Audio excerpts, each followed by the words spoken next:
সুযোগ সন্ধানী মানুষগুলো ঠিক আয়নার মতো, প্রয়োজনে সামনে আসে, কাজ শেষ হলে উল্টো মুখ করে চলে যায়।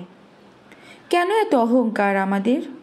টাকা হলে ভাবে সেরা সে, রূপ থাকলে ভাবে দুনিয়া তার, শক্তি থাকলে ভাবে কেউ তাকে ছুঁতে পারবে না। কিন্তু মৃত্যুর পর সবাই এক, সবাই নিঃসঙ্গ, সবাই হিসেবের মুখোমুখি। এই কথাগুলো মনে রাখলে মানুষ নম্র হয়, দয়ালু হয়, সহানুভূতিশীল হয়। আর এই নম্রতাই মানুষের সবচেয়ে বড় গুণ।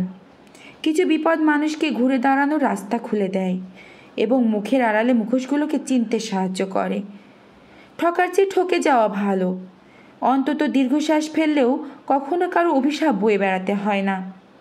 পৃথিবীর সবচেয়ে বড় ওষুধ হলো হাসি, আর বড় সম্পদ হলো বুদ্ধি। শক্তিশালী হাতিয়ার হলো ধৈর্য, এবং উত্তম সুরক্ষা হচ্ছে বিশ্বাস।